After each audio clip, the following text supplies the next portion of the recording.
ચાલો તો સૌથી પહેલા તો બધાને મારા બાપા સીતારામ। અને લાસ્ટ તમે જ્યાં સુધી આપણે જ્યાં મેં થેલા ને બધું કમ્પ્લીટ કરી અને નીકળવાની તૈયારી હતી ત્યાં સુધી લાસ્ટ જે વિડીયો જોયો છે ને ત્યાં સુધી આપણે શૂટ કર્યો છે। તે પછી આપણે પાછા 15 દિવસે ઘરે આવ્યા છે ને ત્યાં સુધી આપણે કઈ વિડીયો શૂટ કર્યો નથી। લાસ્ટમાં જે તમે મેં થેલા ભરીને કમ્પ્લીટ કરી રાખ્યા ને એટલો મેં વિડીયો શૂટ કર્યો ને ત્યાં સુધીમાં 3:15 વાગી ગયા હતા। તો ભાવેશ મને લેવા માટે આવી ગયા કેમ કે ઈ મને મૂકવા આવવાના હતા જામજોધપુર। મારે હતી 4 વાગ્યાની ટ્રેન। 4 વાગે એટલે 4 વાગે જ ન આવે, 3:45 ક્યારેક આવી જાય, ક્યારેક 4:45 ટ્રેન આવી જાય। એમાં અમારે છે ને અહીંયા રસ્તો છે બંધ। અમે જ્યાં શોર્ટકટમાં જે રસ્તે જ્યાંથી અમે જઈએ જામજોધપુર એ રસ્તો બંધ છે, એટલે આમાં અમારે નંદાણા ને બધે ફરીને ગામડેથી અને પછી જામજોધપુર પહોંચવાનું હતું। એટલે 3:15 ઓલરેડી વાગી ગયા હતા અને ભાવેશ કે હવે કોઈ હિસાબે પહોંચાશે નહીં ટ્રેન ને ટાઈમે તારે, કે બસમાં જ જવું જોશે ને બસમાં જવામાં એવા લોચા થાય, મને છે ને ફેર ચડે। બસમાં જવાનું તો હું છે ને કરું જ નહીં, વધારે તો મારે છે ને ટ્રેનમાં જવાનું હોય તો જ હું જાઉં ને પછી બાઇક ઉપર। એટલે છે ને બસમાં તો હું લગભગ જરૂરી હોય જવું પડે એવું હોય ને તો જ જાઉં, બાકી તો હું ટ્રેનમાં જ વધારે મુસાફરી કરું અને બાકી પછી બાઇકમાં। એટલે ભાવેશ આવી ગયા હતા ને હજી મેં છે ને કપડાં ચેન્જ નહોતા કર્યા। સવારે નહીં જોઈને આપણે કપડાં ચેન્જ કર્યા હોય, પણ મારે જવા ટાઈમે જે કપડાં પહેરવાના હતા ને એ આપણે નાયા વગર પાછા તો કપડાં બદલવા ગમે નહીં। હું કહું 2 ડબલા ફટાફટ પાણીના રેડી આવું કપડાં બદલી લઉં। એટલી વારમાં ભાવેશને એટલી ઉતાવળ હતી, ઉતાવળ બીજું કઈ કારણ નહોતું, ટ્રેન નીકળી જાત એટલે ઉતાવળ કરતા હતા ફટાફટ, કે નાવું નથી તો ફટાફટ એમનો છે ને કપડાં બદલી લે, કે એમનો કપડાં બદલવા ન ગમે। ભાવેશ શું કહું ફટાફટ 2 ડબલા પાણીના રેડી આવી, માથું વળે ફટાફટ રેડી થઈ અને એવા ને એવા અમે નીકળી ગયા।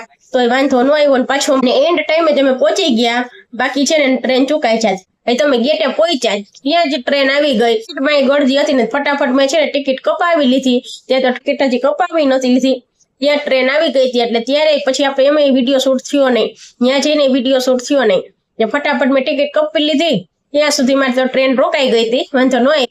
પછી ટિકિટ કપીને ફટાફટ ટ્રેનમાં બેસી ગઈ, પછી જાજી ઘણી ખોટી થતી નથી એટલે પછી ભાવેશે છે ને સીટ રોકી લીધી, કે બારથી ને બારીએથી છે ને સીટ એની રોકીને રાખી હતી કે તો અહીંયા આવતી રહે। હું ફટાફટ ટ્રેનમાં ચડી ગઈ અને ટ્રેનમાં હજી બેઠી ને હજી બેઠી જ હું ત્યાં સુધીમાં ટ્રેન ફટાફટ પાછી ઉપડી ગઈ। પછી હું 6:30 થી 6:45 ની વચ્ચે ઉતરી રાજકોટ હું ઉતરી, રાજકોટ ઉતરીને પછી ત્યાં કઈ ત્યાંથી ને પાછું રિક્ષા કરવાની હોય, રિક્ષા કરીને જવાનું હોય ભાઈના ઘરે। તો રિક્ષામાં એવું થયું હતો તે દિવસે પાછો બુધવાર ને જે ભાઈને લોકો જ્યાં રહે છે ને ત્યાં બુધવારી ભરાય, એટલે રિક્ષા વાળા કોઈ ત્યાં જાય નહીં, કેમ કે ટ્રાફિક એટલી હોય ને એટલે ટ્રાફિકમાં રિક્ષા વાળા ન જાય। તો કેટલી ઘણી ઊભી ને તો એ રિક્ષા વાળા કોઈ ત્યાં જવાની ના પાડતા હતા, બધા રિક્ષા વાળા ત્યાં જવા ના પડે, કેમ કે બુધવારી હોય ને એટલે કે ટ્રાફિકમાં અમે ન જાય, કે પર્સનલ કરાવો કે ઓમ જાઓ ઓમ કરો, પણ છે ને રિક્ષા ત્યાં જાય નહીં। ઈ થયું પછી પૂજનને ફોન કર્યો, પૂજન તો બધાને ખબર જ છે મામાને ઘરે છે ઈ, તો પૂજનને કોલ કર્યો ને તો કે મમ્મી હવે તને કઈ મળે તો ભલે, નહીં તો પાછું મને કોલ કરજે ને તો હું તને રેપિડો કરાવી આપીશ। તો કે ભાઈ હવે રિક્ષા તો દીકરા મળે એમ છે નહીં મને, તો શું કરું, તો કે તો હું છે ને રેપિડો તને કરાવી દઉં, રેપિડો વાળો આવે ને તો તને લઈ જશે એ કે। 7 થી 7:30 ની વચ્ચે મેં રેપિડો કરાવ્યું, રેપિડો વાળો મને લેવા આવ્યો ને પછી એની ગુજરી હતી ને એને હિસાબે એને ખબર નહીં કે મારે કઈ જગ્યાએ એને ક્યાં લોકેશન ઉપર ઉતરવું છે, એની 8:30 વાગ્યા સુધી મને ઘુમરે ચડાવી હતું એટલામાં, પણ એને પાછી ખબર નહીં ક્યાં મારે ઉતરવું છે શું છે। માંથી પૂજનનો કોલ ચાલુ, અહીંયાથી મારા ભાભીનો કોલ ચાલુ, એડ્રેસ આપે છે કે છે તો રેપિડો વાળાને ખ્યાલ નહીં, મને તો છે કે જો કે ગુજરી હતી પાછું રાતનું હતું અંધારું હતું એટલે મને તો આમ કઈ ખબર નહોતી કઈ, પણ રેપિડા વાળાએ મને એટલી ઘુમરે ચડાવી। તો એમ કરતા 8:30 છે ને હું ઘરે પહોંચી, એને એટલા લોકેશન આપ્યા ક્યાંથી ક્યાં જવું ક્યાં નહીં કે છે, તો રેપિડા વાળાએ છે ને ઘુમરીએ ચડાવીને 8:30 મને પહોંચાડી ઘરે। 8:30 ઘરે પહોંચી, જમી લીધું અને પછી તો મારી બેને ત્યાં સુધીમાં તો ખબર હતી કે હું આવી છું, એટલે મારી બેને આવી હતી તો અમે પછી બધા બેઠા હતા, એમાંથી વાત નીકળીને તો પેલા તો 3-4 દિવસ હું ત્યાં રોકાણી હતી ભાઈના ઘરે, 4 દિવસ ભાઈના ઘરે રોકાણી હતી, પછી હું મારે છે ને બગદાણા જવાનો હુકમ થઈ ગયો। તો બગદાણા જવામાં છે ને હું, પૂજન અને મારી બે ભત્રીજી, આમ 4 જણા હતા. જોકે બગદાણા જવાનું તો હોય જ, જો કે મારે જવું જોઈએ બગદાણા, પણ છે ને આપણો હુકમ થઈ જશે ને અત્યારે આપણે ભાઈના ઘરે, તો હું મારી ભત્રીજીને તેડવા જ ગઈ હતી બગદાણા જવા માટે. તો આપણે તો હતું નહીં કે બગદાણા જવાશે, તો બાપાનો હુકમ થઈ ગયો ને, તો બગદાણા ચોથા દિવસે હું પછી ગઈ બગદાણા ગયા ને પછી અમે ત્યાં 3 દિવસ અમે રોકાણા, હું, પૂજન ને મારી બે ભત્રીજીઓ. 3 દિવસ અમે બગદાણા રોકાણા અને 3 દિવસ જલસા એવા કર્યા. બાપાનો હુકમ થઈ ગયો ને એમ થાય કે નહીં, ખરેખર મજા જ આવી ગઈ. આપણે છે ને, મને તો મગજમાં નતું ને કે બગદાણા જવાનું થશે, પણ એમાં એવું હતું, પૈસા નહોતી લઈ જતી. ખબર હતી ભાઈના ઘરે જાવ, ત્યાંથી મમ્મીના ઘરે જાશો, પછી તો જેટલા દિવસ રોકાવે એટલા દિવસ કઈ લેવા કરવાનું હતું નહીં. બાપાને કરવું ને તે બાપાએ સુજાડ્યું છે, મેં અહીંથી પૈસા લઈ લીધા ને પૈસા લઈ ગઈ, વાંધો ન આવ્યો. બાપાનો હુકમ થઈ ગયો બગદાણા થી એવા 3 દિવસ ને 3 રાત આપણે છે ને બગદાણા રોકાણા છીએ. ને તે પછી ચોથા દિવસે અમે બગદાણાથી 3 દિવસ બગદાણા રોકાણા, એટલે 3 દિવસ તો બગદાણા અમે જલસા જ કર્યા છે. રાજકોટથી અમે છે ને 11 થી 11:30 વાગે અમે એસટી માં બેઠા હતા, તો એસટી માં બેસી બગદાણા જવા માટે નીકળી ગયા ને અમને 5:30 તો અમને 5:30 થી 5:45 ની વચ્ચે તો અમને ત્યાં પહોંચાડી દીધા હતા બગદાણા. બપોરે 11 11:30 બેઠા હતા ને સાંજે પાછા અમને 5:30 થી 5:45 ની વચ્ચે તો અમને પહોંચાડી દીધા હતા. તો આરતીનો ટાઈમ થાય ને પેલા તો બાપાએ અમને ત્યાં પહોંચાડી દીધા હતા. તો તે દિવસની રાતની છે ને જઈને અમે પેલા તો ભૂખ્યા એવા થયા હતા બધા, એટલે પેલા તો નાસ્તો કરવા ગયા હતા. મંચુરિયન રાઈસ ખાતા અને એવું બધું અમે નાસ્તો કરી લીધો, ભૂખ્યા એવા થયા હતા. એટલે પેલા તો છે ને તો ગરમી તો એટલી થતી હતી, એટલે નાયા વગર તો છે ને ગમે એમાંય નહોતું. તો એ છે ને ભૂખ એવી બધા છોકરાઓને બિચારાને લઈ ગઈ હતી ને, તો પેલા નાવાનું ન કરે, હાથ પગના ધોઈ ને થેલા જમા કરાવીને હાથ પગના ધોઈને સીધા પેલા તો છે ને અમે વયા ગયા નાસ્તો કરવા. નાસ્તો કરીને આવીને પછી બધા નાયા ધોયા, ફટાફટ નાવાનું કર્યું, કેમ કે પછી જો નાવામાં લેટ કરીએ ને તો આરતી થઈ જશે, તો આરતી પૂરી થઈ જાય. એટલે ફટાફટ છે ને નાઈ અને પાછા ગયા આરતીમાં. જરંગદાસ બાપાની આરતીનો લાવો લઈ લીધો, પછી પ્રસાદી લેવા ગયા.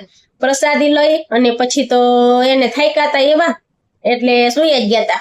પછી સવારમાં એટલા મને છે ને રાત્રે સુતા ભેગું સવાર પડી જાય, ખબર ન પડે આખી રાત. એના બદલે હું છે ને એટલી થઈ ગઈ હતી ને આખી રાત મને ભણકારા જ વાગતા હતા. એમાં મેં અલાર્મ તો 4 વાગ્યાનો મૂકી દીધો હતો. આપણે છે ને કદાચ થાક્યા છીએ ને તો ઊંઘ આવી જશે ને તો નીંદર આજ ઉડવાની છે નહીં, તો મેં અલાર્મ 4 વાગ્યાનો મૂકી દીધો તો આખી રાત મને નીંદર જ ન થઈ ગઈ. નીંદર આવે ને એવા ભણકારા વાગે કે આરતી થવા માંડી છે ને અલાર્મ છે ને વાગશે નહીં.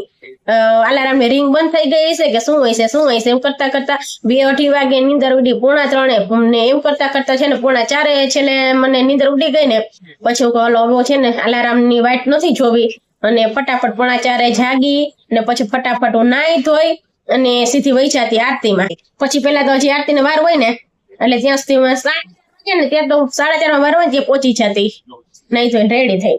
ત્યાં તો છે ને ત્યાં દૂધનો ટેમ્પો ફરીને એવા ટાણામાં આવી જતો, આખો મોટો ટેમ્પો ફરીને દૂધનો છે ને બગદાણામાં મારી હારે જ હોય. 4:30 વાર હોય ને એવા ટાણામાં મારી હારોહાર હોય, એટલે દૂધ એટલું વહેલું આવી જતું બગદાણા. ને પછી આરતીની છે ને આમ તૈયારી થતી હોય, આરતી થવા ન મળતી, આરતી તો મોડી થાય, તો 5 વાગે થાય. એટલે છે ને હું મંદિરે જઈ અને પેલા તો દર્શન કરી લેતી, કેમ કે વહેલી વહી ગઈ હોય ને અંદર મંદિરમાં એટલું બધું કોઈ હોય નહીં એવા ટાણામાં છે. તો હું છે ને બધાની મોર જઈ અને પેલા તો બધે દર્શન કરી લેતી ને પછી આરતીનો ટાઈમ થાય ને ત્યારે આરતીમાં બેસી અને આરતીનો લાવો લઈ લેતી. આરતી કરીને પાછા બધે દર્શન કરી લેતી. બધે દર્શન કરીને પછી છે ને નાસ્તાનો ટાઈમ થઈ જાય એટલે નાસ્તો કરવા હોય જતી.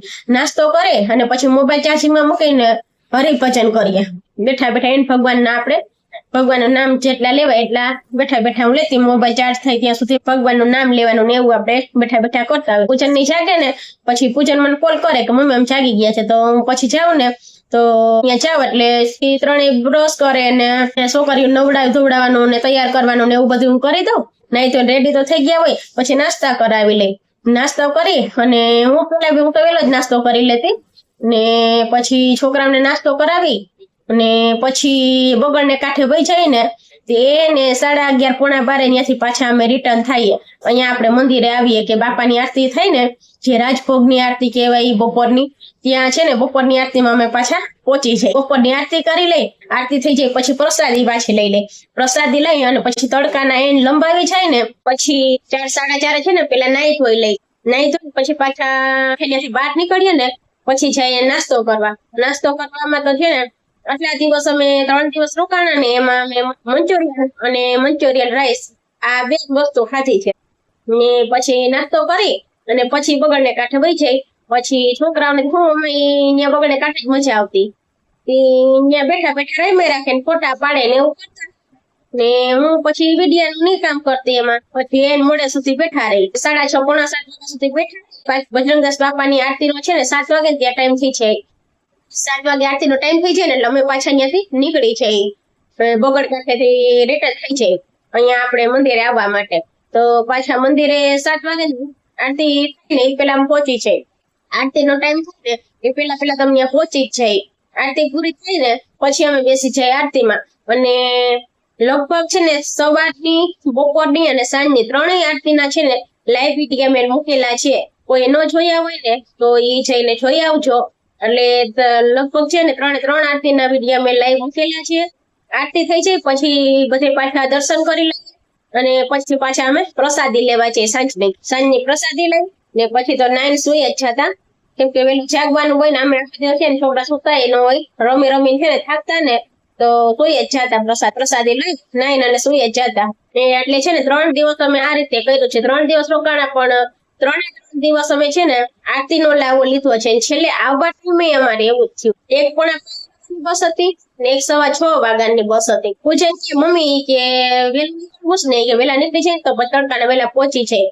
1:05 વાગ્યા વાળી હતી ને 6:15 વાગ્યાની હતી સવારની વેલી. તો વેલું એટલે વેલું તો જાય પણ તો છે ને આપણે પેલા 6:15 વાગ્યા વાળી બસમાં જાય તો છે ને આરતી થઈ જાય. નકર છે ને આરતી વગર જવું જોશે આરતી કર્યા પેલા. એટલે છે ને આરતી કરીને પછી જઈએ ને તો 4:45 વાગ્યાની બસનું એટલે કેન્સલ કર્યું. તો આરતી કરીને પછી આપણે જઈએ. તો 6:15 વાગ્યાની બસનું નક્કી કર્યું ને તો એમાં થયું કેવું, બસ આવી ગઈ વહેલી 5:45 જ આવી ગઈ. આરતી બરોબર પૂરી થઈ અને મને પૂજનનો કોલ આવ્યો હોય કે મમ્મી ભાઈ ભત્રીજી બે રેડી થઈ અને વહેલી આવતી હતી. ને ઓલા બેનભાઈ બેના કપડા પછી મૂકી આવ્યા હતા. એનું બ્રશ ને એના કપડા પછી રેડી કરી આવતી રહી હતી.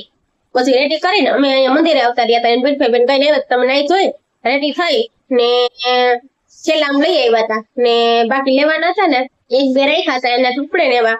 તો પછી બેનભાઈ બે લેતા આવ્યા હતા. તો બરોબર એ છે ને 5:45 આવ્યા ને આરતી તો પૂરી થઈ ગઈ હતી. તરત આરતી પૂરી થઈને પૂજનો કોલ આવ્યો કે મમ્મી છે ને બસ આવી ગઈ છે. 6:15 બસ આવી ગઈ વહેલી. આરતી પૂરી થઈને પછી હલો બધે હવે છે ને દર્શન કરી લો. ત્યાં પૂછે કોલ આવ્યો મમ્મી કે બસ આવી ગઈ છે કે ફટાફટ ગેટની બહાર આવી જાય કે વહેલી બસ 5:45 વાગ્યા તો આરતી તો થઈ ગઈ હતી. એટલે નો ટેન્શન. આપણે પછી તો અમે 5:45 બસમાં નીકળી ગયા. પછી રાજકોટ ઉતરા અમે 11:30 થી 12ની વચ્ચે અમે ઉતરા રાજકોટ. અને ત્યાંથી પછી પાછા ભાઈના ઘરે ગયા ને અમે પહોંચ્યા ને ત્યાં તમારા ભાભીએ બધી રસોઈને કમ્પ્લીટ કરી રાખ્યું હતું. થઈ જાય પેલા તો નાઈ ધોઈ તો રેડી થઈ તો અમે આવ્યા હતા. પણ તડકાની ગરમી એવી છે ને આખે રસ્તે એટલે 5-6 કલાકનો રસ્તો કાપ્યો હોય આપણે તો ગરમી એવી થતી હતી.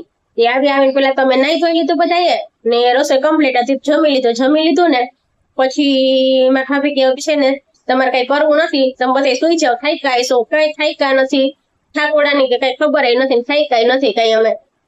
ને એમાં અમે 3 દિવસ એમાં શું કેવું 3 દિવસ રોકાણે અમે 3 વાર અમે નાહ્યા છીએ. ધોવાના કપડાના છે ને અમે 2 થેલા ભર્યા હતા. 3 દિવસ રોકાણા ને 3-4 જણાના 3 ટાઈમના કપડા. તો નાની કપડા તો પાછા પહેરવા ગમે નહીં એટલે 3 ટાઈમ બદલાવતા હતા.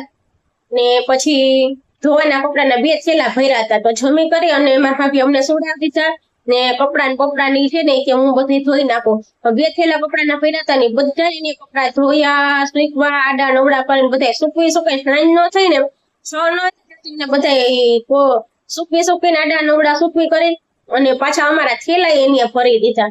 મને કપડા ધોવા તો દીધા પણ ને હું જમીન વાસણ ઉઠે તો મને વાસણ નથી ઉઠાવવા દીધા, નથી કપડા ધોવા દીધા. તો અમે જમી પછી સુઈ ગયા હતા. અમે સુતા ત્યાં સુધી બધા કપડા ધોઈ નાખ્યા, આડા નવડા નાખીને વાંચીમાં ફેરવીને બધા કપડા સુકીએ પણ નહીં ખાય ને તો ના પાડી હતી એટલા નો એટલું કપડું એ ક્યારે ધોવાઈ રહી એકલી નથી ધોવા તો એને મને તોય પછી એને મને ધોવા તો ન દીધા પણ એકલી બધા ધોઈ નહીં કાં શું કે અમારે થેલા શીખે એને ભરી દીધા પાછા એટલું કપડું ધોયું હવે એ થઈ ગયું હોય ને અમે તો નિંદર મજાની કરી લીધી અમે તો સુઈ જ ગયા હતા પછી જમી સીધા સુઈ ગયા હતા ને 5:30 પોણા 6 5:30 6 કેમ કઈક હું જઈ ગઈ એટલે છોકરા રેડી જ હોય તરત જ કે હાલો ખાઈ કે જવું છે આપણે મંદિરે તો મારા ભાભી કે તમે જ આવી કે મારે નથી આવું કે હું એ રસોઈ ને બધી કમ્પ્લીટ બનાવી રાખી શકી હજી એટલા હજી રસોઈ અમારે બનાવી તૈયાર રાખી હતી હું ના આપડે બધા હાલો ભેગા છે ને આપણે બહાર જમીને આવતા રહેશું અત્યારે કઈ બનાવવું નથી આપણે હવે ઈ થઈ ગયું હોય ને પછી તો એ તો ના પાડતી હતી પછી બધા ગયા બહાર છોકરાઓને હિંચકા ખાવા લઈ ગયા સાંજ તો લગભગ ન્યા જ પડી ગઈ પછી મંદિરે જવાનો તો કઈ વારો ન આવ્યો પણ હિંચકા ખાતા ને ન્યા સાંજ પડી ગઈ અંધારું થઈ ગયું તો પછી આવતા રહ્યા ઘરે રસ્તામાં કે પછી જમવા તો કાણા પડી કે રસોઈ બનાવી નાખો હજી પાછી એમ કે રસોઈ બનાવી નાખો કે રસોઈ નથી બનાવી અને છે ને જમણ પૂજન હમણાં જઈને જે ખાવું એ લઈ આવીએ તો વળી છોકરીઓ કે અમારે મંચુરિયન 3 દિવસ એક જરા મંચુરિયન જ ખાધા છે તો કે આ તોય ખાવા તો પછી મંચુરિયન લઈ આવ્યા પનીરનું શાક લઈ આવ્યા તો પછી આવ્યા અને આવ્યા પછી મારા ભાભી રોટલી ગરમ ગરમ ઉતારતી ગઈ ને અમે પછી ગરમ ગરમ બધા જમી લીધું મેં જમી પછી કોઈ ખાઈ કાઢે એટલી નીંદર કરી હતી તો પછી જમી સુઈ જ ગયા છે ને સવારમાં જાગીને પછી જો કપડા થેલા તો ઓલરેડી ભરાઈ જ ગયા હતા હાલો હવે છે ને રોકાવું નથી બીજું કઈ નહીં કપડા ધોવાઈ ગયા હતા થેલા ભરાઈ ગયા હતા ત્યાંથી પછી હું ગઈ મારા પતરીથી બેગ્યું ગયું મારા મમ્મી ના ઘરે પછી ત્યાં 4-5 દિવસ રોકાય 4-5 દિવસ ત્યાં રોકાય અને પછી મારા પત્રીજી મારા અહીંયા લઈ આવવાની હતી પણ એ તો મારી ભેગી પછી આવી ને બા દાદા ને દેખે પછી મારી પાસે આવે કાકા પાસે જવું છે કાકા ને ઘરે એને બા દાદા પાસે ન્યા જવું હતું ન્યા રહેવું હતું મારી ભેગી ન આવી ને રોજ ફોન હજી મને કરે છે પણ હજી આવતી નથી ના કઈ કે મને અહીંયા જ ગમે પાસે મારે કે મારા પાસે જ દેવું મારા કાકા પાસે કાકા ને ઘરે ગઈ હતી 3-4 દિવસ ત્યાં રોકાઈ ગઈ ને રટાણી બા દાદા પાસે છે હજી અહીંયા આવવાનું નામ નથી લેતી આખું વેકેશન આવી રહી તો વાંચો પૂછવામાં હોય ને આ મારી પાસે રહી ને તો વાંચો ના આપણે છે ને એટલે એકલું ન લાગે એકલા આવશે ને મને આખો દી પછી ઘરમાં ન ગમે જો આજ વખતે નથી આવી જ નથી રોજ ફોન કરે મને પણ આવે નહીં હવે બાન ગાડે ચડી ગઈ છે તે નથી આવતી મારી પાસે વેકેશન હવે તો કેટલા 15-20 દિવસ છે હમણાં વેકેશન ખુલી છે કહું છું થોડાક હાલ રોકાય છે તો કે ના મને મારા બા વગર ન ગમે એટલે કઈ આવતી નથી પછી હું 5-6 દિવસ તો મમ્મી ઘર રોકાણી પછી સવારમાં પપ્પા આવ્યા હતા મને ફાઈન ઘરે મૂકી ગયા ટીંગા ફાઈન ઘરે પછી ત્યાં તો સવારમાં પેલા પપ્પા મૂકી ગયા અને પછી ત્યાંથી તો હું જમી બપોરે જમી અને બેની બસમાં નીકળી છે આવું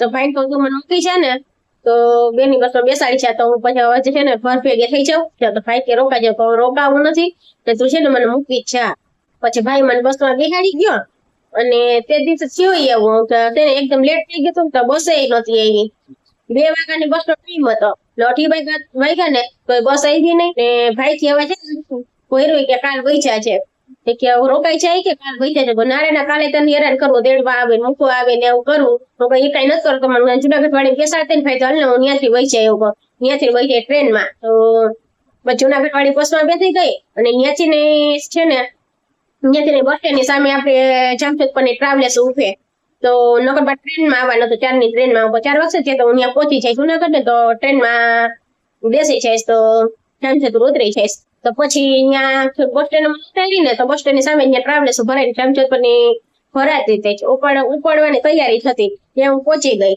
એટલે પછી કહો હવે ટ્રેનમાં જવું નથી ને ટ્રાવેલ્સ માં બેસી જાઉં તો પછી ટ્રાવેલ્સ માં બેસી ગઈ ટ્રાવેલ્સ વાળાને ટાઈમ તો પૂછી લીધો કેટલા વાગે પહોંચાડશે જામશેદ મને તો કે 8 વાગ્યાનો ટાઈમ દીધો હતી મેં વળી ફાસ્ટ ફોન કરી દીધો કે હું આવું છું અને 8 વાગે મને તેડવાની પહોંચી જાય જામશેદ ફાસ્ટ એવું થયું મોડા નીકળાય છે ને એક તો અમે આગળ વિડીયો મેં વાત કરી ને એમ તો બધે ફરીને આવવું પડે આમ નંદાળા ને બધું ફરીને આવવું પડે ને એટલે હું ઉતરી ગઈ પછી અડધી પોણી કલાકે ફાસ્ટ ત્યાં પહોંચ્યા એટલે ફાસ્ટ છે ને બહુ લેટ થઈ ગયું તમે તેડવા આવવામાં જામશેદપુરના પ્રખ્યાત ભજીયા વાળો એક જ છે લગભગ બધા એના જ ભજીયા ભાવે બીજા કોઈ ભજીયા ભાવે નહીં તો પછી હું ફાસ્ટ ગયા હતા ને ભજીયા ખાઈ અને પછી આવતા રહ્યા ઘરે હવે તો ડેલી રૂટીન ના ઘરના જ છે ને વિડીયો તમને ડેલી મળતા રહેશે તો આવી કઈક સ્ટોરી હતી અમારી ચાલો તો હવે આપણે આ સાથે વિડીયોને અહીંયા એન્ડ કરી દઈએ વિડીયો પસંદ આવી તો પ્લીઝ વિડીયોને લાઈક કરજો ચેનલ પર નવા હોય તો ચેનલને સબસ્ક્રાઇબ કરી લેજો મળશું આવતીકાલે એક નવા વિડીયો સાથે ત્યાં સુધી બધાને મારા બાપા સીતારામ